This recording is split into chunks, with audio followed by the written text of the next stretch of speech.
નમસ્તે, હું છું દીપ્તિ ગજ્જર. પુસ્તકનું નામ છે પુરાતન જ્યોત. લેખક છે ઝવેરચંદ મેઘાણી.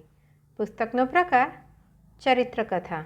પ્રસ્તાવના. મોટી સંતો ઘણા વર્ષો પર પ્રગટ કરવા ધારેલું, તે પછી પ્રગટ કરવા ધારેલી ઢગલાબંધ સંત સામગ્રી મારા જીવનનો પ્રવાહ અન્ય અનેક માર્ગે ફંટાતા આજ સુધી રજૂટાતી રહી.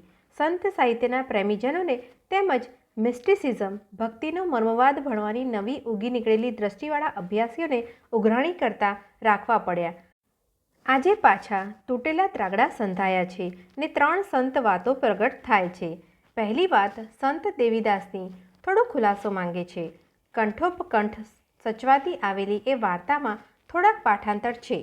ગિરનારથી 10-12 કોસ પર એકલવાયા ઊભેલા એ પરબ વાવડીના થાનકમાં હું ગયો હતો ને ત્યાંના સ્ત્રી મહંત શ્રી ગંગામાઈથી જાણ્યું હતું કે મૂળ અહીં સરભંગ ઋષિનો આશ્રમ ઋષિ કોડિયા હતા. રામાવતાર સુધી વાટ જોવાની હતી. પછીના કાળમાં આ થાનકનો અહાલેખ શબ્દ હતો. સંત સરભંગ લોહી માંસકા એક રંગ. પછી આ પડતર થાનકને ચેતાવ્યું કચ્છી ડાડા મેકરણે, જેની કથા અહીં મૂકેલી છે. એના વખતમાં જોડી ફરતી. એના જ કાળમાં અમુલાબાઈ નામના એક સાધ્વી સાથે જસો રબારીને વોળદાન કાઠી આવ્યા. મક્કે મદીનેથી લાવેલી આંબલીનું એમણે દાંતણ રોપ્યું. જગ્યાનું દીઠ બંધાયું દેવીદાસથી. દેવીદાસ રબારીના દીકરા. ગિરનારના થાનક રામનાથમાં જોગી જેરામ ભારથી રહેતા. નજીકમાં રબારીઓ નેસ નાખીને પડેલા. દેવીદાસ જન્મ્યા કહેવાય છે જયરામ ભારતીના વરદાને કરી. પછી દેવીદાસ આ જગ્યાનો ટેલવો બન્યો. દેવીદાસ ગોબર ઉપાડતા, નારાયણદાસ ભંડાર કરતા. પરિપક્વ કાળે ગુરુએ અડધો રોટલો નારાયણદાસને આપી કહ્યું, જા ઉત્તર તરફ ભૂખ્યાને દેજે. આજે પણ એ ખાખી જાળિયાની જગ્યામાં આખો રોટલો નહીં પણ 2 ટુકડા કરીને જ પીરસાય છે. દેવીદાસને ગુરુએ ટુકડો જ દીધો. જા ટુકડા જ દેજે. આજ પણ પરબની જગ્યામાં ટુકડા પીરસાય, આખો રોટલો નહીં. અમરબાઈ મૂળ દઉ શાખના મછોયા આયર. રહીશ પીઠળિયાના. જોબન અવસ્થા પણ સંસાર ભાવ નહીં. સાંભળ્યું કે બિલખાના કાઠીઓમાં પોતાનો ગળ ખવાય છે, વેવિશાળ થાય છે. સાંભળતા જ ભાગ્યા. દેવીદાસ પાસે આવ્યા. મારી વાર્તામાં પ્રસંગ બીજી રીતે બનેલો આલેખ્યો. તે પણ લોકવાણીની વાત છે. બીજો મોટો ફરક મારી એ વાર્તામાં ઇરાદાપૂર્વક પાડેલો છે. એક તો મેં રત્નેશ્વરના સમુદ્રનો પ્રસંગ વાર્તાના ઉઠાવ માટે મૂક્યો છે. હજુ 5-6 વર્ષ પર રત્નેશ્વર જઈ મેં જાણેલું એ સત્ય છે કે ત્યાં કોઢિયાને લોકો સાગર સમાદ લેવરાવે છે. એક કિસ્સો તો ત્યારે 15 જ દિનનો તાજો હતો. દેવીદાસના આલેખનમાં એ પ્રસંગનું કલ્પના સર્જન જ છે, પણ રક્તપિતિયાની સારવાર અને એમને હાથે થતું અન્નનું પીરસણ એ તો હકીકત છે. કથા પર મેં એક નવો પ્રયોગ અજમાવ્યો છે. કંઠોપકંઠ સચવાએ આવતા પરચાને એટલે સંતોના દેવતાઈ ચમત્કારને જાતીય વિદ્યાની કોઈ એક ફિનોમિનન પ્રક્રિયા તરીકે ઘટાડવાનો આ એક પ્રયોગ છે. દાખલો આપું. મૂળ લોકકથામાં બન્યાનું કહેવાય છે કે સંત દેવીદાસે અમરબાઈને અને શાર્દુળ ભગતને એક દિવસ પોતાની પાસે બોલાવ્યા અને કહ્યું કે બાપ, તમે બંને જુવાન છો, લોકમાં તમારી વાતો થાય, માટે લે હું એ વાતોનું થડમૂળ જ ન રહે તેવું કરી આપું. એમ કહી પોતે બંનેનો ગુહ્યાંગો પર હાથ ફેરવી દીધો. બંનેના જાતીય અવયવો શરીરમાં સમાઈ ગયા. પડચા પ્રત્યેની મારી શ્રદ્ધા કે અશ્રદ્ધા ચર્ચવાનો આ પ્રસંગ નથી. એની યૌગિક કિમિયા વિધિમાં મેં ડોક્યું સરખું કર્યું નથી. એની આટલી ઇતિહાસ કણિકા પડી હતી કે અમર અને શાર્દુળ બેઉ જવાન હતા. લોકોએ કદાચ ગિલા કરી પણ હોય. સંત દેવીદાસને એ બીક પણ લાગી હોય. જાતીય આકર્ષણ જેવી સર્વને સહજ ઉર્મિ તરફ શાર્દુળ અને અમર જેવા માટીના માનવીઓ ઢળવા લાગ્યા હોય તો પણ શી નવાઈ. સો આઘાત ઘણા ઢળ્યા છે. અનેકની અંતર અથડામણ ઇતિહાસમાં અંકિત છે. આશ્રમો, મઠો, મંદિરો કે આલયો કોઈ તેમાંથી મુક્ત રહ્યા નથી. જાતીય આકર્ષણની ઉર્મિના આઘાતોને પડચાના ભપકા પહેરાવવાના કરતાંય વધુ તો એનો જાતીય દૃષ્ટિએ ઉકેલ કલ્પું તો ઠીક એમ વિચાર્યું. એ મેં અહીં કલ્પેલ છે. અમરબાઈના હૈયામાં મેં સંતાન ઝંખના મૂકેલી છે, પણ કૂક ફાડીને આવનારું સંતાન એ જ એકલું કંઈ સંતાન નથી. નારી તો જણી જાણે છે જુદી જુદી રીતે. એ જન્માવી જાણે છે સંગીત રૂપે, સૌંદર્ય રૂપે, લલિત કલાના કોઈ પણ એક અંશનો બીજાના જીવનમાં આવિર્ભાવ કરાવીને નારી હૃદય પોતાનું વાંઝિયાપણું ફેડે છે. મેં ઘટાવ્યું કે અમરે શાર્દૂળની અંદર સંતાન સ્નેહનું આરોપણ કર્યું, પણ શાર્દૂળે એને અન્યથા ઉકલ્યું. મેં શાર્દૂળની આત્મોન્નતિના પંથ અતિ કારમાં કરી મૂક્યા છે. મેં એનો મદ ભંગાવ્યો છે. મેં એને સંશયગ્રસ્ત કરી બહુ સંતાપ્યો છે. એના દૈવતની સખત ખબર લઈ નાખી છે, કારણ કે મારે એને દિવ્ય નહોતો બનાવવો. વૈરાગ્યના સાધના પંથ પર અંગારા જરે છે.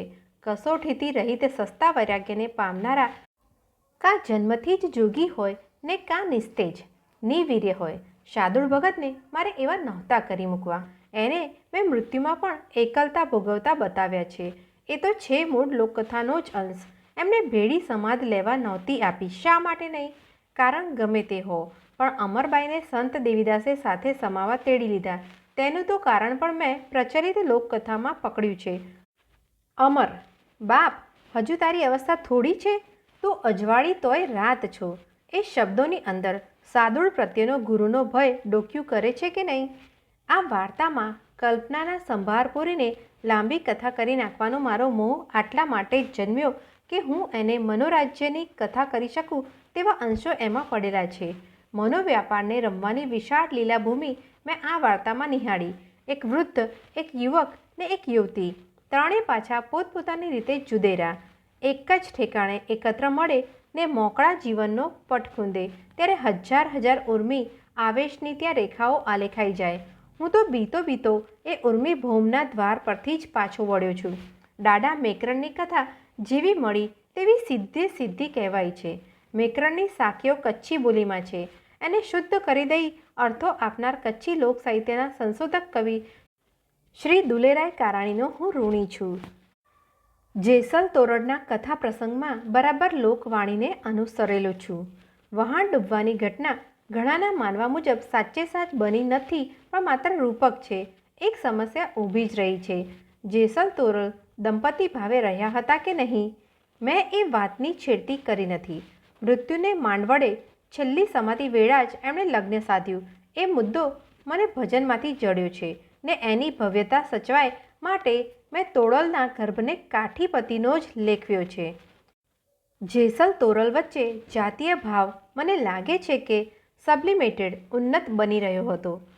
અલખને નિરાકારને કેવળ જ્યોત રૂપે જ આરાધનારા આ રસિક ત્યાગીઓનું સંગીત પ્રેમી, નૃત્ય પ્રેમી, મોતને પણ નૃત્ય સંગીતના બળે હંફાવતું તેમજ ભેટતું ઉર્મી જીવન મને વહાલું લાગ્યું છે. તે લોકકથાઓએ તેમજ લોકભજનોએ મારા અંતઃકરણ પર એ જેવું અંકિત કર્યું તેવું જ મેં આલેખ્યું છે. પુરાતન જ્યોતના ભેદી વાતાવરણ વચ્ચે પેસીને જ મેં તેમના ઉર્મી ધબકારા પકડ્યા છે. તેઓ મોક્ષ કે સ્વર્ગે ન પહોંચ્યા હોય તો પણ તેઓને સંતો માનું છું. ઝવેરચંદ મેઘાણી, રાણપુર, 30/11/1937. બીજી આવૃત્તિ. જરૂરી શુદ્ધિકરણ કરવા ઉપરાંત આ આવૃત્તિમાં મોટો ફેરફાર કર્યો નથી. જેસલ તોરલની કથામાં છેલ્લે જે જેસલને અને તોરલને જુદા પાડવાનો પ્રસંગ છે તેમાં મેં ભૂલથી એવું લખેલું કે વાયક તો એકલું તોરલને જ આવેલું, જેસલને અમુક મંડળમાં જવાનો અધિકાર ન હોય તે ઘર રહેલા. આ દોષ પ્રત્યે તળાજાવાળા ભાઈ રતિલાલ કેશવજીએ 5 વર્ષ પર મારું ધ્યાન ખેંચેલું તે મુજબ આ વખતે સુધારો કર્યો છે. એ ભાઈનો આભાર માનું છું. આ આવૃત્તિ થઈ રહી છે તે વખતે આપણી સંત ભજનવાણીના બહોળા પ્રદેશનું સંશોધન સંપાદન મેં મારા હાથ પર લીધું છે.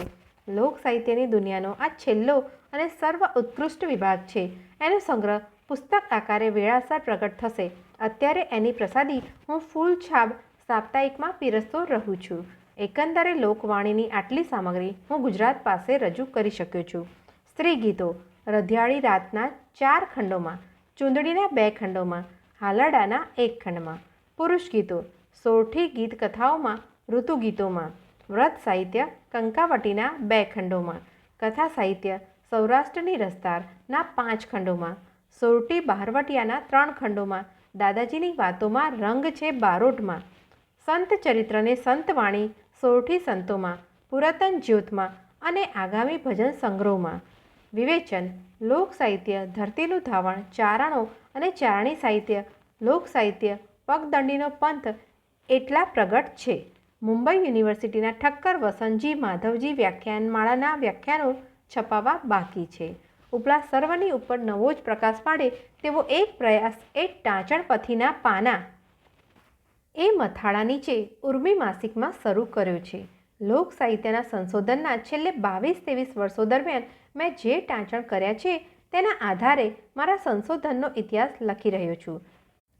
કઈ વસ્તુ મને ક્યારે ને કેવા સંજોગોમાં મળી, મને ભેટેલા એ સ્ત્રીઓ પુરુષો કોણ કોણ હતા, ક્યાં ક્યાં મેં પરિભ્રમણ કર્યું, તૈયાર કરેલી સામગ્રીનો કાચો માલ મને કેવા સ્વરૂપમાં સાંપડેલો અને મારા રુચિતંત્ર ઉર્મિતંત્રને રસનાર પાત્રો તેમજ પ્રસંગો કયા હતા તેની એક શૃંખલાબદ્ધ સુદીર્ઘ કથા બનશે અને શોધક પંડિતોને તેમજ રસિકોને બેઉ વર્ગોને એ નેપથ્ય દર્શન ખપ લાગશે. ટાંચણ પોથીના આ પાના 2 પુસ્તકો રૂપે બહાર પડ્યા છે. પરક્રમા અને છેલ્લું પ્રયાણ. ઝવેરચંદ મેઘાણી 1945.